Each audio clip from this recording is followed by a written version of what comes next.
Alors, salut tout le monde, j'espère que vous allez bien. Alors, ici nous sommes présents. Je fais une nouvelle vidéo pour vous montrer comment avoir toutes les informations sur votre ordinateur sans avoir à aller dans paramètres et, euh, et vérifier ça manuellement. Donc, un petit raccourci pour directement l'avoir et faire un peu pro. Donc, déjà, je vous montre comment le faire avec la manière manuelle, c'est-à-dire démarrer, paramètres et tout. Donc, pour aller plus vite, je fais démarrer plus i. Donc, je démarre i et là, j'entre dans les paramètres. Une fois dans les paramètres, nous allons dans système. Nous allons totalement en bas, information système. Donc, on clique dessus et on a tout ce qui est là. Mais si je veux des informations un peu plus complètes, je n'aurai pas tout parce que voilà, ce sera un peu limité. Donc, pour avoir un accès, pour avoir plus d'informations, eh bien, je ferme déjà les paramètres. Ensuite, euh, je vais faire démarrer et j'écris CMD et je s'ouvre en tant qu'administrateur. La deuxième manière de d'ouvrir, non, je fais exécuter là. Attends. Je fais démarrer CMD, j'ouvre en tant qu'administrateur. Donc, normalement, voilà. La deuxième manière, c'est de faire Windows plus R. Donc, Windows R et il est déjà écrit CMD. Au cas où il ne serait rien écrit, vous supprimez ce qui était là, vous mettez CMD. Vous appuyez Entrée et ça revient. C'est de la même façon. Donc une fois que c'est là, je vais cliquer une commande, je vais écrire une commande et vous allez la copier exactement. Donc je fais système info.x. Là, j'entre. Donc toutes les informations concernant l'ordinateur vont sortir.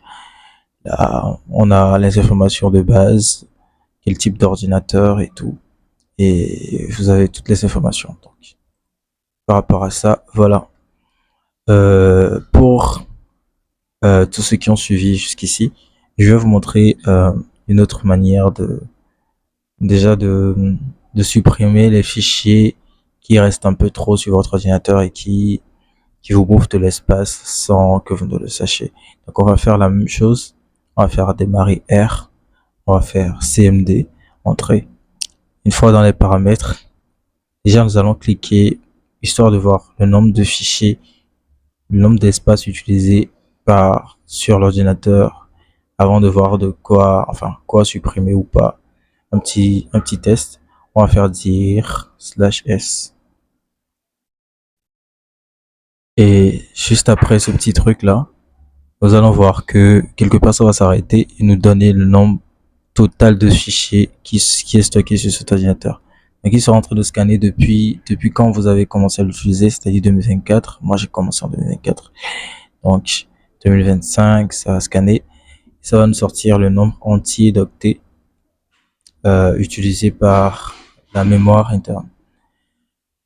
Donc en fonction de l'utilisation que vous avez quotidiennement avec l'ordinateur, vous aurez un temps beaucoup plus long pendant l'exécution du programme. Donc chez moi, c'est pas encore terminé.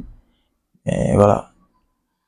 Alors on attend et voilà. Donc ici, nous avons 144 717 fichiers pour le nombre d'octets qui est mis ici. Donc pour supprimer voir l'espace qui est un peu trop utilisé par la RAM ou non, par la mémoire interne et pouvoir la supprimer sans vraiment trop chercher, allons faire clean mgr et là nous avons une petite palette qui s'affiche, nettoyer du disque et tout. Donc nous allons cliquer l'un des disques au choix. Moi j'ai deux disques. Donc on clique par exemple C et on entre dans C. Donc dans C ça va scanner, voir ce qu'il peut supprimer et tout, qui va scanner tout ce qui est sur C et il va nous donner l'espace qu'il pourrait, enfin il va essayer de nous trouver de l'espace dans la mémoire. Donc j'ai des fichiers, déjà je commence par ici, j'ai des fichiers d'antivirus qui sont là et qui font 30 mots mais qui servent à rien. Ensuite des fichiers journaux, ça aussi ça ne sert à rien. Des fichiers internet temporaires, ça aussi, je sais pas si ça me sert vraiment rien. Les fichiers de vidage mémoire d'erreur système. Ça aussi, bah, je sais pas pourquoi.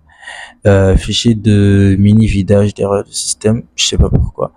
Rapport, tout ça. En fait, je sais pas vraiment besoin parce que après, ce type de scannage nous permet d'avoir juste des fichiers assez légers qui sont pas vraiment importants, mais qui sont là dans votre mémoire, histoire de, voilà. Quand vous avez, par exemple, installé une application et que ça n'a pas vraiment fonctionné comme ça le fait, après, il y a un signal qui est envoyé où l'ordinateur stocke une partie du code ou de l'erreur en question pour d'autres analyses après. Donc, moi, je vois pas en quoi c'est important. En tout cas, pour l'instant, ça m'intéresse pas vraiment parce que j'ai toujours les applis. Si je dois les utiliser, eh bien, voilà, il y aura forcément, voilà, s'il y a toujours des erreurs, eh bien, ça s'enregistrera encore. Donc, voilà, donc je fais OK et ça va me dire oui, vous voulez supprimer ces fichiers, je dis oui. Donc, il va supprimer ces fichiers-là. Donc, voilà. Donc, c'est ça. Alors, merci beaucoup de nous avoir suivis jusqu'ici. N'oubliez pas de vous abonner et de liker cette chaîne, liker la vidéo et de partager pour que d'autres personnes soient au courant et tout. Donc, voilà. Après, si vous avez des conseils, si vous avez des petites préoccupations, des trucs qui ne vont pas avec la vidéo, eh bien, vous pouvez simplement mettre ça en commentaire juste en bas. Et voilà. Ça ne durera pas. Je reviendrai répondre. Et voilà. On va plus se comprendre.